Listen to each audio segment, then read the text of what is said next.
Cumprimentamos a todos com a graça e a paz do Senhor Jesus. Vamos meditar no texto de Mateus capítulo 9, versos 35 e 36, que diz assim: E percorria Jesus todas as cidades e povoados, ensinando nas sinagogas, pregando o evangelho do reino e curando toda sorte de doenças e enfermidades. Vendo ele as multidões, compadeceu-se delas, porque estavam aflitas e exaustas como ovelhas que não têm pastor. Meus queridos, um dos grandes missionários da história foi Hudson Taylor. Trabalhou na China por cerca de 50 anos, fazendo ali um trabalho extraordinário durante a sua vida. Foi um homem que conseguiu trazer ali uma contextualização, levando a palavra de Deus a milhares de chineses. E nós temos muitos outros nomes na história de missões, na história da igreja, que foram homens que fizeram história. Foram grandes missionários, grandes servos de Deus. No entanto, existe um que é muito maior do que todos eles. É Jesus de Nazaré. Jesus foi um grande missionário e ele é um exemplo para todos nós. No texto que nós lemos, diz: E percorria Jesus todas as cidades e povoados. Quando aqui está dizendo que ele percorria, quer dizer que ele saía, que ele andava, que ele ia ao encontro das pessoas. Jesus não ficou ali na Galileia sentado esperando que as pessoas viessem até ele, mas ele saiu ao encontro dessas pessoas. Ele foi às cidades, aos povoados, às vilas, povoados de 500 pessoas, de 1.000 pessoas, povoados pequenos. Jesus vai até essas pessoas para anunciar-lhes o reino, enfrentando sede, fome, canseira, o sol causticante daquela região, mas ele foi ao encontro das pessoas. Mas o que motivou Jesus a percorrer cidades e povoados? Primeiro, foi fazer a vontade de Deus. Jesus tinha isto em mente. João capítulo 4, versículo 34 diz: A minha comida consiste em fazer a vontade daquele que me enviou. Jesus tinha como alvo principal da sua vida fazer a vontade de Deus. A principal motivação do ministério de Jesus foi fazer a vontade de Deus. Não foi ficar famoso, não foi ganhar dinheiro, não foi ter uma vida cômoda, não foi ter popularidade. O objetivo de Jesus era anunciar o reino de Deus. E por isso, certa vez, ele disse assim: Porque não procuro fazer a minha vontade, e sim a vontade daquele que me enviou. João capítulo 5, versículo de número 30. Nós vemos que o ministério de Jesus era a expressão da vontade de Deus. Jesus estava preocupado em cumprir a vontade de Deus, alcançando as pessoas. Mas o que ele fazia de cidade em cidade? Quando ia às vilas, às cidades, aos povoados, o que ele fazia? Aqui nesse texto, nós vemos pelo menos 3 coisas que Jesus fazia. Primeiro, ensinava nas sinagogas. Vemos um amplo ministério de ensino de Jesus. Jesus ensinava as multidões, Jesus explicava, Jesus ensinava a respeito do reino de Deus. Jesus tinha como finalidade ensinar acerca de Deus, acerca do reino, e ele faz isso muito bem.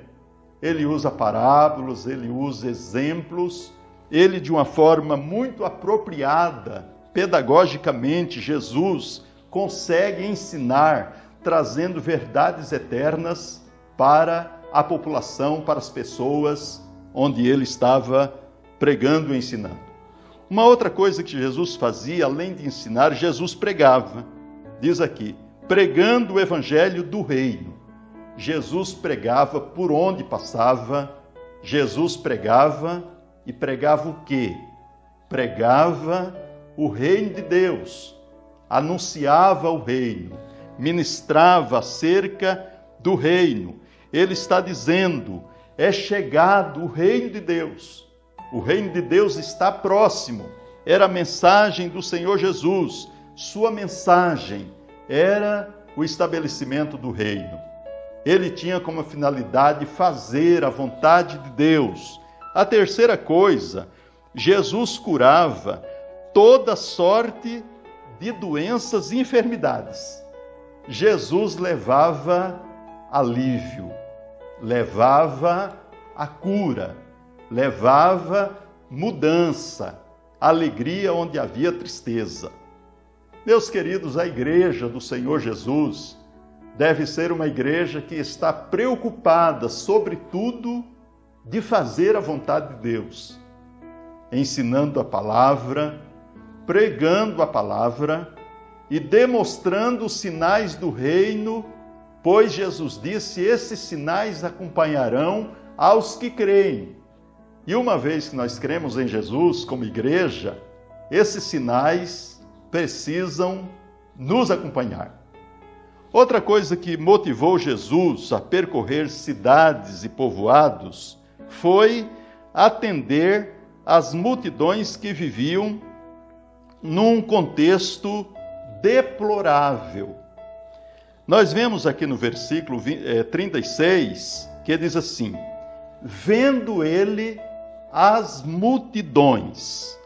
As multidões não passaram despercebidas dos olhos de Jesus. Jesus, quando olha para as pessoas, que ele vê esta multidão, ele enxerga aqui pessoas, imagem e semelhança de Deus. Ele não apenas vê uma massa humana, mas ele vê uma multidão que está perdida, uma multidão que está sem esperança, uma multidão que está como ovelha sem pastor. Qual era o contexto em que eles viviam? O contexto da opressão do Império Romano, que no ano 63 a.C. dominou a Judéia, dominou aquela região, e eles estavam vivendo nesse contexto de opressão, e ali ele vê uma multidão de pessoas que são espoliadas, que são exploradas, que são injustiçadas, que são abusadas por esse governo tirano. Jesus olha para essa multidão e ele enxerga as suas necessidades, os seus problemas, as suas lutas. Ele vê nessa multidão pessoas oprimidas, pessoas marginalizadas, pessoas que vivem à margem. Ele vê ali pessoas cativas, pessoas presas. Ele vê ali pessoas doentes, coxos, aleijados, cegos, surdos, mudos, pessoas que eram leprosas, aleijados. Ele vê nessa multidão as pessoas que realmente precisavam de cuidado. E quando Jesus olha para essa multidão, ele sente a dor dessa multidão. Ele sente o problema dessa multidão. Ele sente a luta, a dificuldade desta multidão que era explorado por esse governo. E Jesus está olhando e ele vê o problema de cada um. Ele está olhando para essa multidão e ele está se compadecendo desta multidão. A igreja do Senhor Jesus precisa olhar para a multidão hoje, que é muito maior do que a multidão no tempo de Jesus, obviamente, e ter sensibilidade das pessoas que vivem na opressão, tanto na opressão material, física, como também na opressão espiritual. Quantas pessoas estão cativas, estão presas, estão oprimidas? Quantas pessoas precisam de libertação? Quantas pessoas precisam ter uma saída? E nós precisamos ver as multidões. Jesus olhou e ele conseguiu enxergar a individualidade na vida dessas pessoas. Ele sabia que no meio dessa multidão havia seres individuais, havia pessoas. Cada um que compunha aquela multidão era uma pessoa que tinha os seus problemas particulares, que tinha as suas lutas. E Jesus olha para essa multidão. E qual foi a reação de Jesus quando ele olha para essa multidão? O que motivou Jesus a percorrer cidades e povoados? Terceiro, a sua compaixão por elas. Quando Jesus percorria cidades e povoados, Jesus, vendo as multidões, teve compaixão delas, porque estavam aflitas e exaustas, como ovelhas que não têm pastor. O estado das multidões comoveu o coração de Jesus. Jesus sentiu a dor desta multidão. Ele não foi indiferente aos problemas que o cercavam. Jesus não fechou os olhos diante da necessidade daquela multidão. Diz a palavra, compadeceu-se delas.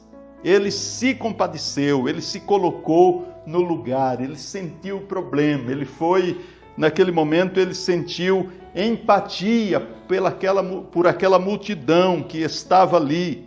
Ele tem compaixão desta multidão. Por que Jesus tem compaixão dessa multidão? Qual é a causa da compaixão de Jesus? Porque elas estavam aflitas e exaustas. Diz aqui o versículo 36. Jesus se compadeceu das multidões desorientadas, sem rumo, sem direção, perdidas. É assim que estava a humanidade. E Jesus veio buscar e salvar o que se havia perdido. Hoje, as multidões andam da mesma forma. As multidões estão vivendo o mesmo drama, perdidas, desorientadas, sem rumo. E somente Jesus pode resgatar as multidões. E Ele faz isso através da igreja, através de você, através de mim, através da sua igreja. Jesus quer restaurar a humanidade. E nós precisamos, irmãos, levar o Evangelho para que pessoas sejam restauradas, para que elas venham superar as dificuldades e glorificar o nome do Senhor.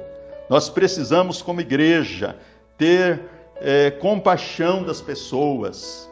Muitas vezes parece que não sentimos mais nada diante da dor do outro, da dificuldade do outro, da luta do outro. Precisamos sentir a dor, o problema do outro, se colocar no lugar do outro. Precisamos sentir um pouco isto. Isto é cristão. E nós, como igreja do Senhor, precisamos ter esta atitude. Por que Jesus teve compaixão? Elas estavam aflitas e exaustas.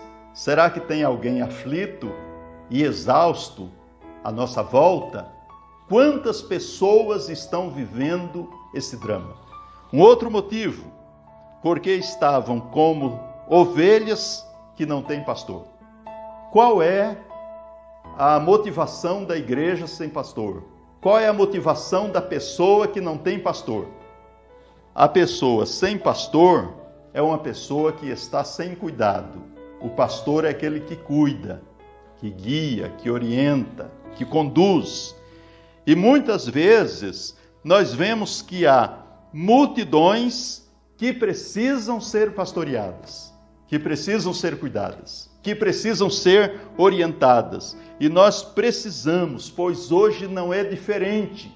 As multidões estão vivendo o mesmo drama. E nós, a igreja do Senhor Jesus, precisamos restaurar. É nesse contexto de desespero, desorientação, exaustão, que Deus comissiona a igreja, que Deus chama a igreja, que Deus nos ordena para cumprir a sua vontade. João capítulo 17, versículo 18, Jesus disse: assim como o Pai me enviou ao mundo, eu também vos envio. Ou seja, do mesmo jeito, do mesmo modo, da mesma maneira que o Pai me enviou, eu também envio vocês. E quando ele fala, eu vos envio, ele está falando para a igreja, está falando para todo aquele que faz parte da igreja do Senhor Jesus Cristo. A igreja é enviada pelo Senhor. Mas enviada para quê? Enviada para ajudar as pessoas a encontrar uma saída. Enviada para ajudar as pessoas a serem restauradas. Há uma necessidade de restauração da dignidade humana. E isso se dá através do Evangelho do Senhor Jesus Cristo. E a igreja tem esse papel, restaurar, cuidar. E nós podemos fazer isso. Somente a igreja é comissionada para levar o Evangelho do Reino. A igreja é chamada para isso, a igreja é comissionada para isso. O que podemos fazer como igreja de Jesus? O que você e eu podemos fazer como igreja de Jesus? Precisamos olhar para a realidade e, como agentes do reino de Deus, nós precisamos, primeiro, ensinar. Precisamos exercer o nosso papel pedagógico como igreja e ensinar. É sentar com a pessoa, é ler a Bíblia com ela, é tirar dúvidas elementares, é explicar de igual para igual a respeito do reino de Deus. É isso que nós precisamos. A igreja precisa ensinar a guardar as coisas de Deus, ensinar cada pessoa. A igreja também deve pregar. Nós não devemos de deixar de proclamar o reino de Deus, pois para isso o Senhor nos chamou. O reino de Deus está próximo, é a mensagem da igreja. Nós precisamos proclamar. A igreja deve curar. Jesus disse, se imporem as mãos sobre os enfermos, eles serão curados. Precisamos orar pelas pessoas, pedir a Deus que cure, que liberte. Meus queridos, hoje quantas pessoas nos cercam? E como nós estamos olhando essas pessoas? Como mais um indivíduo, como mais uma pessoa, mais um sofredor, mais um pecador? Como temos agido como igreja do Senhor Jesus? Nós precisamos ter compaixão dessa multidão que está aflita e exausta, como ovelhas que não têm pastor. E como igreja do Senhor Jesus, nós precisamos cumprir o nosso ministério, levando o reino de Deus, assim como Jesus fazia, não ficando em casa e simplesmente orando, dizendo, Deus manda a gente para a igreja. Não, nós precisamos, queridos irmãos, ir até essas pessoas e anunciar o reino de Deus, falar do reino de Deus, proclamar o reino de Deus, ensinar acerca do reino de Deus. Deus te chama para ser um proclamador. Vamos proclamar o reino de Deus, pois a missão é nossa. É a missão que participamos, a missão de Deus que a igreja participa. E você é convidado a participar desta missão do reino de Deus. Deus te abençoe, em nome de Jesus.